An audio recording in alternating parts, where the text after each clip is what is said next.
많은 미용사들이 미용실 창업을 꿈꿉니다. 기술도 어느 정도 익히고 나면 단골 손님도 생기고 그러다 보면 자연스럽게 내 가게를 갖고 싶다는 생각이 들기도 합니다. 하지만 막상 미용실을 차리려고 하다 보니까 생각만큼 쉬운 일이 아니네 라고 생각하시는 분들 정말 많으시죠? 어디서부터 시작해야 될지, 언제 차려야 할지, 그리고 비용은 얼마나 들까? 정말 수많은 고민들이 꼬리에 꼬리를 물고 이어지게 되죠. 오늘은 그런 고민을 갖고 계시는 분들을 위해 실제 연고 없는 타지에서 개인 미용실을 창업해본 경험으로서 직접 겪은 창업 과정과 현실적인 조언을 바탕으로 미용실을 창업하는 모든 것들을 정리해보려 합니다.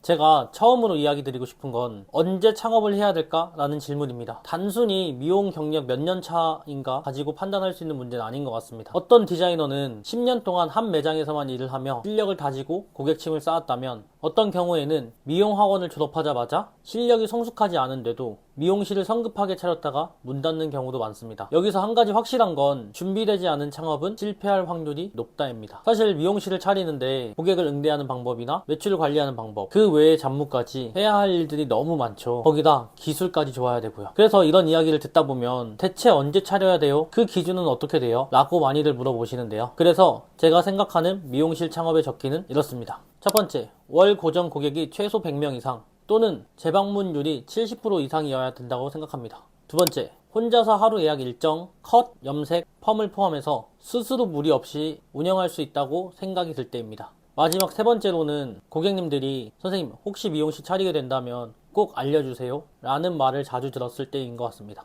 이렇게 세 가지가 충족되었다면 저는 그때가 바로 창업을 진지하게 생각해 보셔도 좋을 타이밍이라고 생각합니다. 그 전에는 오히려 지금 계신 곳에서 나만의 개인 브랜드를 꼭 쌓고 고객님들에게 집중을 하는 것이 더 중요하다고 생각합니다. 이제 미용실을 차리기 위해서 본격적으로 어떤 준비가 필요할까요? 가장 먼저 해야 되는 건 매장명을 정하는 겁니다. 단순해 보이지만 이건 정말 중요한 작업입니다. 이미 다른 곳에서 사용 중인 상호가 너무 많기 때문에 후보를 2개에서 3개 정도 정해두시고 상표 검색이나 포털 검색을 통해 겹치지 않는 이름을 선택해야 됩니다. 혹시라도 상표권이 등록되어 있는 이름인데 내가 그걸 모르고 사용하다가 상표권 위반으로 고소를 하는 경우 정말 많습니다. 미용실을 차려놓고 운영을 하고 있는데 갑자기 이런 상황이 생긴다면 그때 정말 난감한 경우 많이 봤습니다. 두 번째는 상권을 분석하는 겁니다. 단순히 유동 인구가 많은 곳이 절대 좋은 곳이 아닙니다. 내가 담당했던 고객층들이 자주 다니는 동네인지, 주요 타깃의 연령대와 분위기가 맞는지 등을 살펴봐야 됩니다. 예를 들어 30대에서 40대의 여성 고객님들이 주 고객층이었다면 아이를 키우는 주부들이 많은 동네나 혹은 직장인들이 많은 주거 밀집 지역이 유리할 수 있습니다. 그리고 세 번째로는 입지 선정입니다. 실제로 미용실을 창업해 보신 분들 중에 다 같이 하시는 말씀 중 하나가 전면이 넓고 눈에 잘 띄는 1층 상가에 차리시는 걸 추천합니다. 만약 2층 이상의 공간이더라도 엘리베이터의 접근성이 좋거나 또는 간판이 잘 노출될 수 있거나 주차의 가능 여부 등을 따져보았을 때 좋았다면 충분히 경쟁력이 있는 입지가 될 수도 있습니다. 또한 월세와 보증금의 차이가 크기 때문에 예산 대비 효율적인 입지를 찾는 것도 핵심입니다. 그리고 마지막으로 인테리어에 대한 계획이 이어집니다. 일반적으로 외주 시공을 하신다면 비용이 정말 많이 드실 수 있습니다. 그래서 셀프로 하시는 분들이 정말 많으신데 나만의 감각적인 미용실 만들고 싶다고 하시는 분들께는 추천드리긴 합니다만 이건 정말 시간과 에너지를 많이 쓰기도 하고 또한 제대로 하지 않았을 때 금액적인 부분이 2배 이상 들기도 합니다.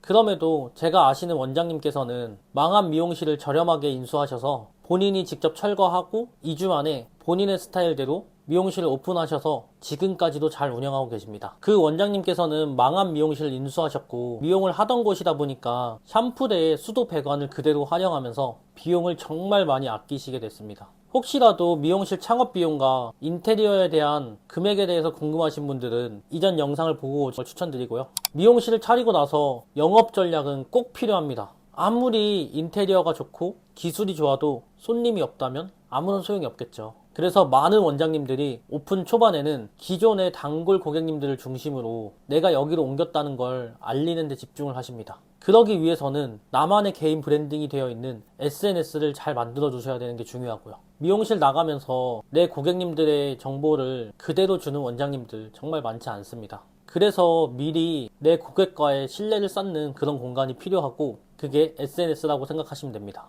그렇게 이전보다 더 나은 서비스를 제공하면서 고객님들께 신뢰를 쌓는 게 정말 중요합니다. 그리고 마지막으로 꼭 강조드리고 싶은 것 중 하나인데 그건 바로 자신감입니다. 근거 없는 자신감은 독이 되지만 내가 해왔던 시간과 경험에서 우러난 자신감은 미용실을 창업하는데 가장 큰 무기가 될 수 있습니다. 자신이 미용사로서 해온 시간과 쌓아온 고객들과의 관계, 기술에 대한 자부심, 이 모든 것들이 미용실을 창업하는 자산이자 동력이 될 수 있습니다. 자, 오늘 말씀드렸던 내용들을 총 정리해보자면 미용실 창업은 단순히 미용실을 연다는 것이 아닙니다. 자신만의 브랜드를 세우고 공간을 만들며 고객과의 신뢰를 쌓아가는 긴 여정입니다. 그리고 그 여정은 철저한 준비와 현실적인 계산, 그리고 자신감 있는 첫걸음에서 시작됩니다. 아직도 창업을 고민하고 계신가요? 그렇다면 지금까지의 경험을 돌아보며 스스로에게 물어보세요. 나는 정말 준비가 되어 있는가? 그 질문에 예스라고 답할 수 있다면 여러분의 첫 미용실이 분명 멋지게 시작할 수 있을 거라고 생각합니다. 진심으로 응원하겠습니다. 앞으로도 이런 유익한 영상으로 여러분을 찾아뵙겠습니다. 구독, 좋아요, 알림 설정 부탁드리겠습니다. 감사합니다.